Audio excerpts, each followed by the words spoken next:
जीवन की तमाम जिम्मेदारियों को निभाते हुए और उलझनों एवं तनावों के रहते हुए हम ध्यान अभ्यास में प्रगति कैसे कर सकते हैं? संतमत का रास्ता हमें समझाता है कि हमने दुनिया में रहना है। इसे संत दर्शन सिंह जी महाराज पॉजिटिव मिस्टिसिज्म कहा करते थे कि रास्ता वो नहीं कि जिसमें कि हमें बताया जाए कि हम घर बार को छोड़ें। ये रास्ता वो नहीं जिसमें बताया जाए कि हम अपनी रिस्पॉन्सिबिलिटीज़ को छोड़ें। जो जो हमारे कर्म है, जो जो रिस्पॉन्सिबिलिटीज है, उनको निभाते हुए हम अपने कदम पिता परमेश्वर की ओर बढ़ाएं। यही संतमत का रास्ता बार बार हमें समझाता है। हम सबकी अलग अलग रिस्पॉन्सिबिलिटीज़ हैं, अलग अलग कर्म हैं। अगर हम पेरेंट्स हैं तो बच्चों की परवरिश करना हमारी रिस्पॉन्सिबिलिटीज़ है। अगर बच्चे हैं तो पेरेंट्स का ख्याल करना भी हमारी रिस्पॉन्सिबिलिटीज़ हैं।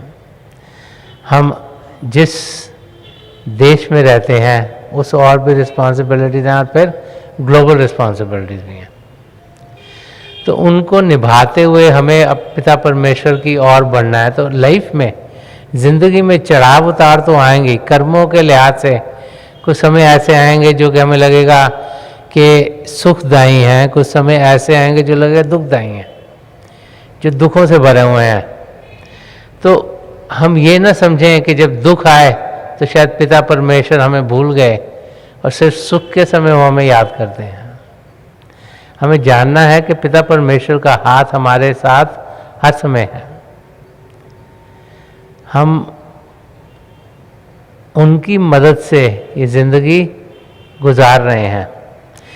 तो अपने आप को संभालते हुए, अपनी रिस्पॉन्सिबिलिटी को निभाते हुए हम सब पिता परमेश्वर की ओर बढ़ सकते हैं। इसीलिए संत कृपाल सिंह जी महाराज फरमा गए हैं कि जो दिन का 10वां हिस्सा है वो कम से कम हम अध्यात्म के रास्ते की ओर दें। जो कोई 2.5 घंटे के करीब बनता है वो कम से कम हम अभ्यास की ओर दें।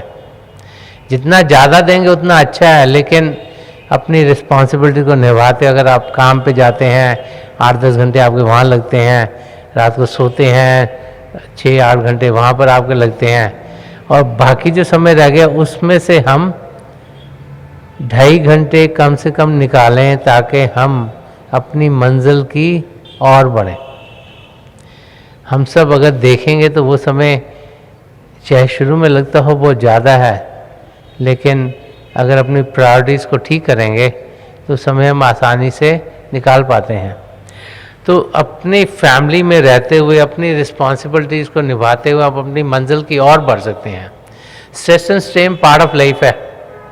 वो जितना इंसान स्ट्रेस लेता है उसका और उतना बढ़ता चला जाता है। वो एटीट्यूड है लाइफ में कि हमने किसी चीज़ को देखना कैसे है।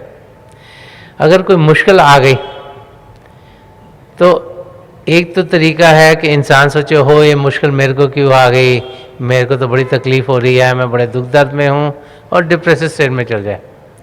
और दूसरा तरीका उसको देखने का है, सोचने का ये मुश्किल आ गई तो बहुत अच्छा है, हमारे कर्म और कट रहे हैं और हमारे कर्म का बोझ कम हो रहा है और हम उस स्टेट पर पहुँच रहे हैं जहाँ के हमारे सारे कर्म कट जाएंगे।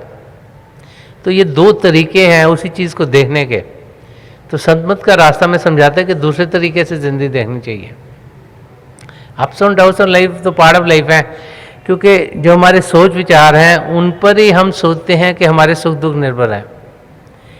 लेकिन सुख दुख सही तरीके से निर्भर हमारी आत्मा की तरक्की के ऊपर है। जितनी नज़दीकी पिता परमेश्वर की पाते हैं उतने हम सुखी रहते हैं, जितनी उनसे दूरी होती है उतने ही दुख हमें घेरे रखते हैं। तो हमें अपनी ज़िंदगी को उस नज़रिए से देखना है। जब उस नज़रिए से देखेंगे तो हम देखेंगे सारी चीज़ें सुखदायी हैं।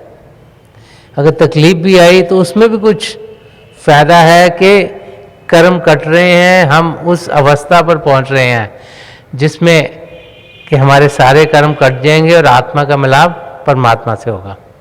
तो हम अपनी ज़िंदगी जीते हुए, मुश्किलों का सामना करते हुए, जो स्ट्रेस और स्ट्रेन ऑफ लाइफ है उनको देखते हुए अपनी मंजिल की ओर बढ़ सकते हैं।